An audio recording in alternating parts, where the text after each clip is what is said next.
ओम नमस्ते जी। आइए आज की चर्चा प्रारंभ करते हैं। ऋग्वेद के 8वें मंडल का 63वें सूक्त का 5वां मंत्र। ओम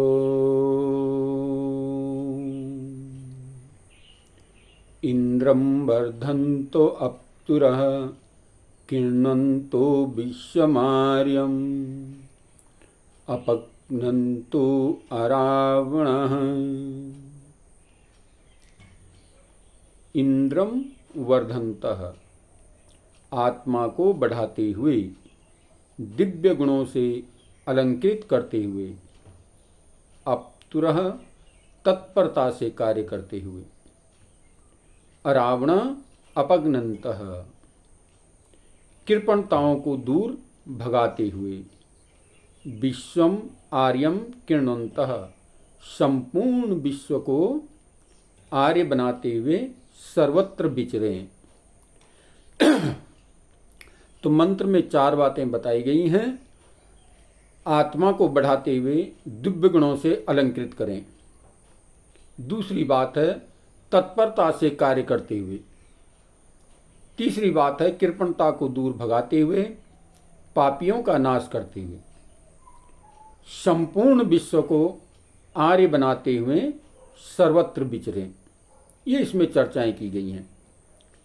तो वेद मंत्र में जो प्रयुक्त आर्य शब्द है ये आचार परक है, जाति अथवा संप्रदाय परक नहीं है। वेदानुसार कार्य करने वाले को आर्य कहते हैं। जो वेदों के अनुसार अपने जीवन को चलाता है उसे आर्य कहते हैं। जो वेदाचार विहीन हैं वे सब अनार्य हैं। जो वेद का अनुसरण नहीं करते, वेद के विरुद्ध चलते हैं, वे सब अनार्य हैं। संसार में समस्त मानवों की जाति तो एक ही मनुष्य जाति है। जितने भी संसार में मनुष्य हैं मात्र हैं, सबकी एक ही जाति क्या है? वो मनुष्य जाति है।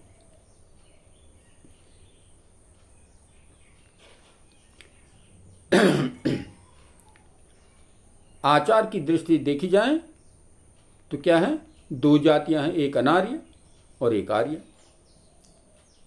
जो वेद के विरुद्ध चलता है वो अनार्य, और जो वेद के अनुकूल चलता है वह आर्य है। इस पर ध्यान देना चाहिए। तो ये 2 ही संस्कृतियां हैं संसार में, एक आर्य संस्कृति और दूसरी अनार्य संस्कृति। तीसरी कोई संस्कृति नहीं, तीसरी कोई जाति नहीं। वेद ही ईश्वरीय ज्ञान है। अब यहां पर गया तत्परता से कार्य करते हुए। तो वेद सब सत्य विद्याओं का पुस्तक है। वेद की शिक्षा के अनुसार जो कार्य करते हैं वे आर्य कहलाते हैं। जिनके आचार व्यवहार सुंदर एवं श्रेष्ठ हैं तथा जिनका आहार सात्विक है, जो सात्विक आहार का भक्षण करते हैं, वे लोग आर्य कहलाते हैं।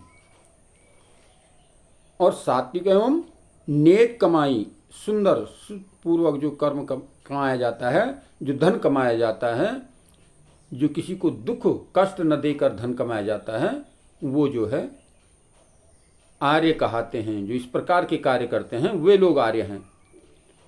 अध्यात्म साधना, आत्मा का उत्थान करना ही आत्मा का वर्धन है। जो आत्मोत्थान योग जीवन पद्धति से होता है, योग पद्धति से होता है, वेद पद्धति से होता है, आत्मा का उत्थान करना। तो कहा है आत्मा को बढ़ाते हुए। पहली बात कही गई थी कि आत्मा को बढ़ाते हुए, और दूसरी बात कही है तत्परता से कार्य करते हुए। तो विश्व के आर्यकरण के लिए आत्मोत्थान के पश्चात मिशनरी भावना से तत्परता और सन्नद्धता के साथ कर्म करते हुए तथा कृपणताओं अदानताओं को दूर भगाते हुए हमें आगे बढ़ना चाहिए। आगे बढ़ना है तभी जाकर के, यानी सतर्कता से कार्य करते हुए, ध्यानपूर्वक कार्य करते हुए अपने जीवन को आगे बढ़ाना है।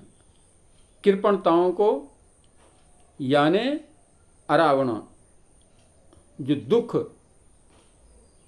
दुराचार, व्यभिचार जी में किसी प्रकार की भी घटना उनको दूर भगाते हुए, अरावण ये कृपणताएं हमारे जीवन के अंदर हैं, इनके दूर हटाते हुए, इनको दूर भगाते हुए, इनसे अपने जीवन को मुक्त करते हुए तब हम जीवन में सफलता को प्राप्त करते हैं। और फिर कहा है किरणंतो विश्वमार्यम, चौथी बात कही कि विश्व को आर्य बनाओ। कितना सुंदर घोष इसमें कहा गया है कि संपूर्ण विश्व को आर्य बनाने का संकल्प लो। इस भूमंडल के समस्त मानवों को आर्य बनाओ, अर्थात श्रेष्ठ बनाओ, सुविचार पूर्वक उनको जीवन में उतारने का प्रयत्न करो।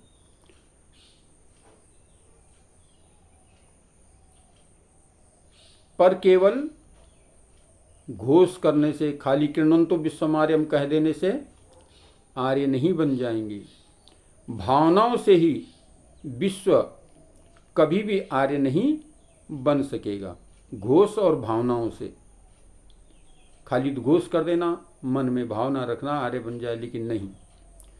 दूसरों को आर्य बनाने से पूर्व हमें स्वयं आर्य बनना पड़ता है। स्वयं आर्य बनना होगा, तब अपने परिवार और पुत्र पुत्रियों को हम आर्य बना सकते हैं, दूसरे को आर्य बना सकते हैं, जब पहले स्वयं बनना होता है। और इसके लिए वेद में, ऋग्वेद में ही दूसरा मंत्र आया है। बहुत सुंदर बात यहाँ पर भी कही गई है। हमें इस पर चिंतन करना चाहिए, विचार करना चाहिए। ओम मिमीह श्लोकमासे पर्जन्य इव ततनः गायम गायत्र मुक्तम। तो इसमें कहा गया है मिमीह, वे श्लोक, वेदवाणी को आश्य मुख में, मिमीह भर लो, अपने मुख में पहले वेदवाणी को स्वयं भर लो, वेदवाणी से युक्त कर लो। और फिर पर्जन्य कहते हैं बादलों के लिए, मेघ के लिए। जब स्वयं वेदवाणी को जो है अपने जीवन में उतार लोगे, फिर उनको जहाँ जहाँ वेदवाणी का प्रचार नहीं है, जहाँ जहाँ वेद की भाषा नहीं है, वहाँ वहाँ जा कर के बादलों की तरह, कहते हैं पर्जन्य, बादलों की तरह बरसा दो। यानी उस वेदवाणी का प्रचार प्रसार करो और सबको आर्य बनाने का दृढ़ संकल्प लो।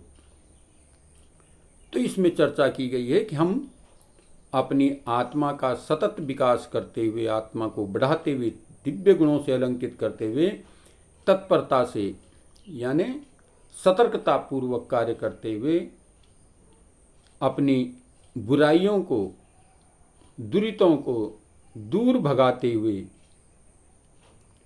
पापियों का नाश करते हुए, दुष्टों का नाश करते हुए